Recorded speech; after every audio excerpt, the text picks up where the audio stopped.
Hello साथीहरू सेवा नमस्ते तपाईहरू सबैजना आरामै हुनुहुन्छ होला हामी पनि सन्चै छौँ। सो आज धेरै दिनपछि म तपाईहरूलाई एउटा मेरो के भनौँ लोकल भनौँ कि आफ्नै पाराको एउटा ब्लग लिएर आइरहेकी छु। अनि आज चाहिँ मेरो बुढा र म कहाँ जाने भनेर प्लान गरेको थियौँ भने नि के भन्छ थेदुनसान जाने प्लान गरेको थियौँ। अनि हामी बिहान उठेर सबै रेडी गरेर पनि हामी हिँडिसक्यौँ। अनि मैले बाटोमा ब्लग बनाउँदै हिँडेको अहिले चाहिँ हामी आधी बाटो आइपुगेका छौँ जङ्गलको बाटो।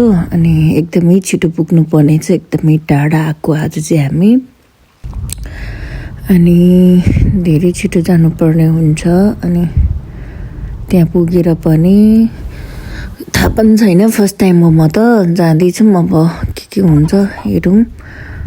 अनि हामी हिँड्दै गर्दा कस्तो कस्तो ठाउँहरू देख्छौँ त्यो चाहिँ मैले सबै मेरो ब्लगमा कैद गरिरहेको छु।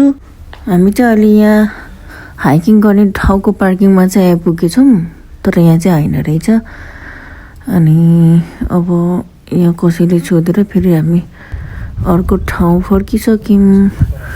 बाटोमा अहिले चाहिँ हामी फेरि छिटो जाँदैछौँ। अनि यहाँ बाटो म्यापमा नदेखाएर यहाँ बाटोमा मान्छेहरूलाई सोध्दै हामी आइरहेछौँ बाटोमा। अनि यहाँ चाहिँ अहिले हामीले हाम्रो गाडी राखेर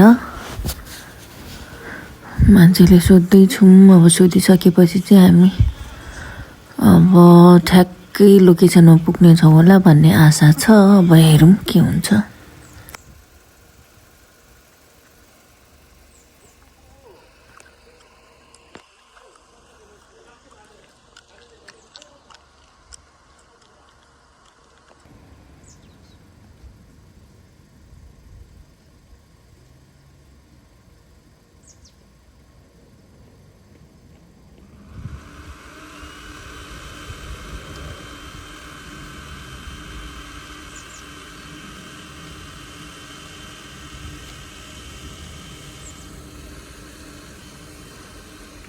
के भनौँ अहिले चाहिँ हामी ठ्याक्कै हाम्रो लोकेसनमा आइपुगेका छौँ। हामी जाने पहाड भनेको यहाँ माथि हो। हामीले गाडी पनि पार्क गरिसकेका छौँ। अब चाहिँ हामी लाग्नेछौँ। हामी थेदुनसानतिर निकै टाढा छ, हिँडेर जाने कि केमा जाने भनिरहेछौँ। यो चाहिँ कारहरू पार्क गर्ने ठाउँ रहेछ। यो चाहिँ माथिल्लोमा तल्लोमा पनि छ। हामीले चाहिँ यहीँ पार्क गरेर हामी अब जान्छौँ। धेरै ढिला भइसक्यो।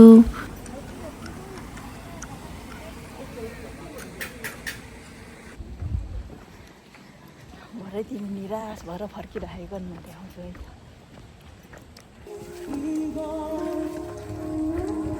रिसा ड्राइभर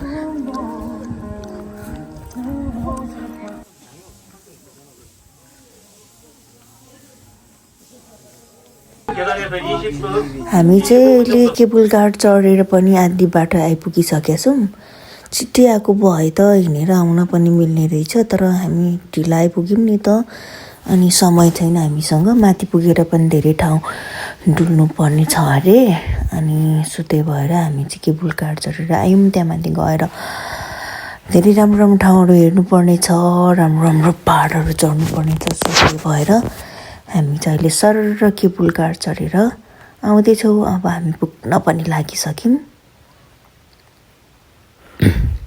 फाइनली हामी आइपुगिसक्यौँ। हामीले चढ्ने पहाड भनेको यिनीहरू नै हो, यहाँबाट स्टार्ट हुन्छ। अब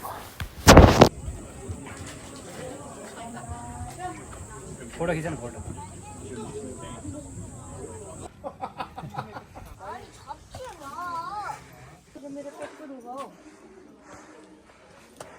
तल्लो कि माथिल्लो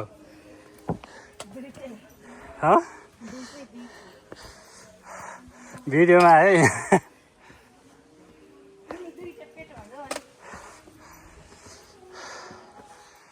केटी मान्छेहरूको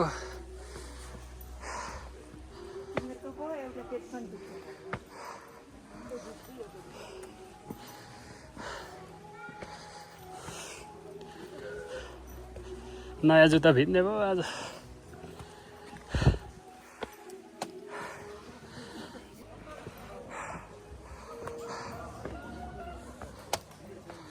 와 여기가 없네?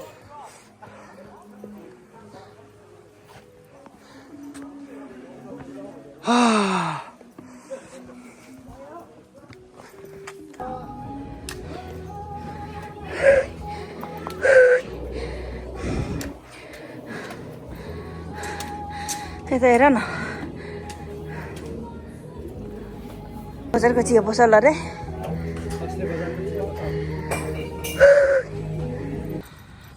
अब हामी यो पुल तरेर ओए केमा पो देखाएको पुल यही होइन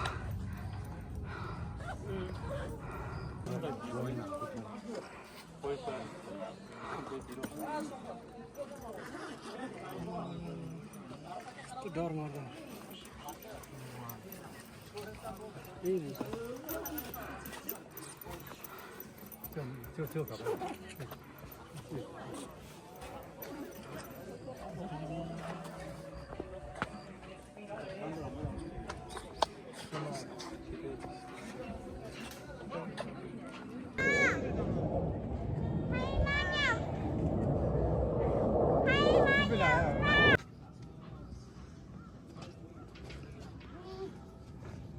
चढाइमाथि जाऊ सिधै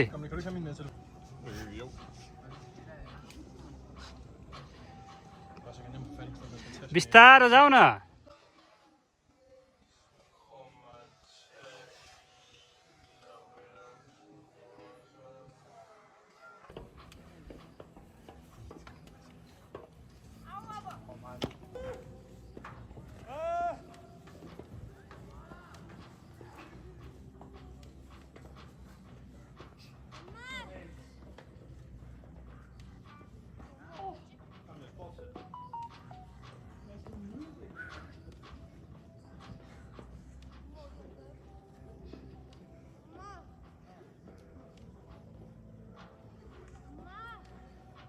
আসবে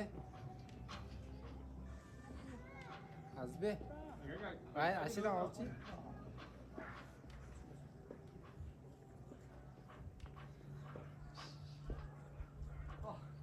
yakınlaştırın.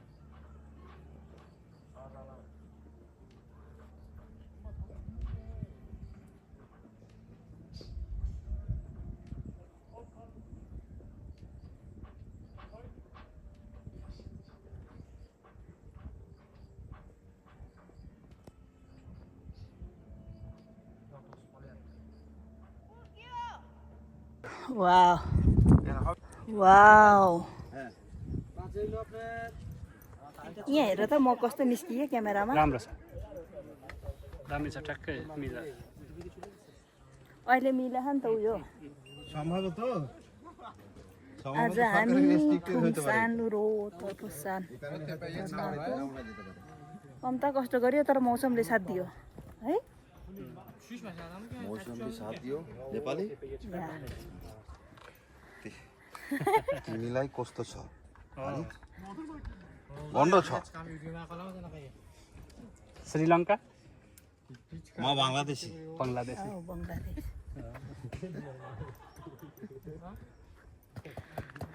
नेपाली ल्याङ्ग्वेज त बहुत अच्छा आती है वना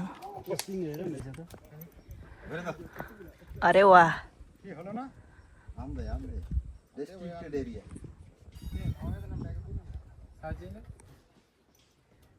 भिडियो जम्बे यबी This area is रेस्ट्रिक्टेड आगे ठाउँ त्यो माथि नि मान्छे जाँदो रहेछ त हामी नि जाऊँ न मान्छेको ननिकालिकन सिनहरूको राम्रोसँग उ त्यहाँ माथि हेर न उ त्यहाँ माथि जाने रहेछ मान्छे ऊ ए त्यहाँबाट जाने रहेछ उ त्यहाँ सबै ठाउँ जानुपर्छ है जाऊँ न राम्रोसँग भिडियो खिच्छ सिन खिच्छ यस्तोमा आएर मान्छेको भन्दा नि सिनको खिच्ने हो ए मान्छेको नि खिच्ने पुगे भनेर प्रुफ त देखाउनु परेन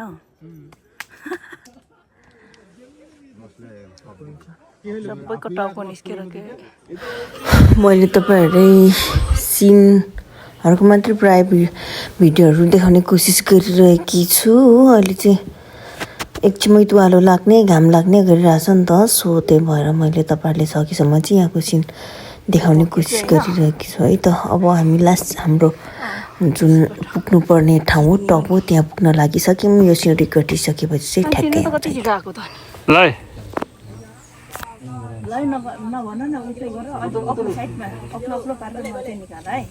ल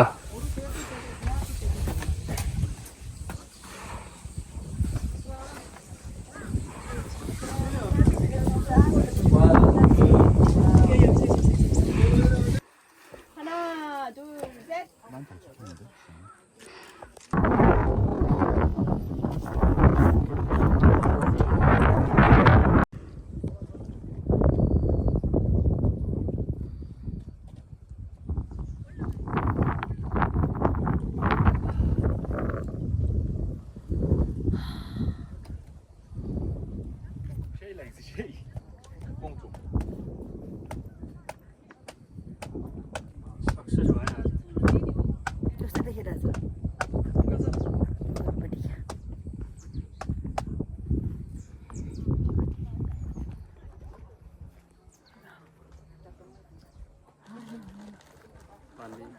भन न म लड्छु है लड नि त नि समाउने म छँदैछु भन न। भयो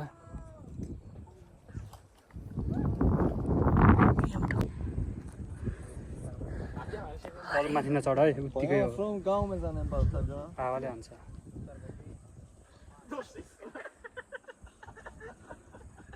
माथिको आकाश खोल्नु पर्ने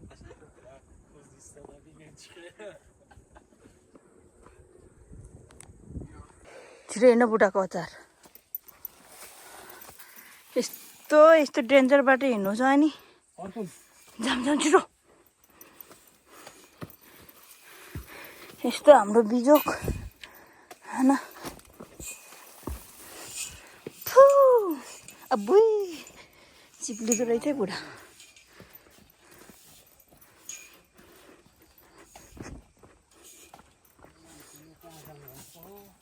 हाइकिङ भनेको यस्तै त हो नि, हाइकिङ भनेको यस्तै त हो नि, के को हिलो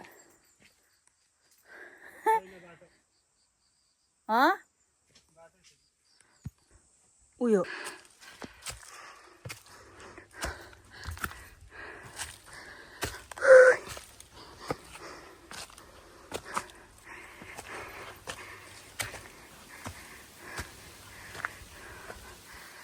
छ त मान्छेहरू तिमीलाई मैले जाने भनेको यहीँ हो।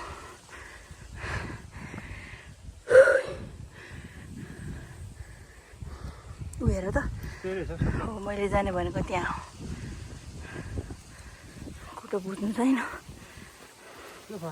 कुरा बुझुली उयो डाँडामा नपुग्ने उयो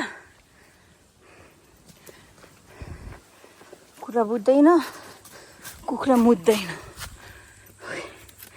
कुरा बुझ्दैन, कुखुरा मुद्दैन।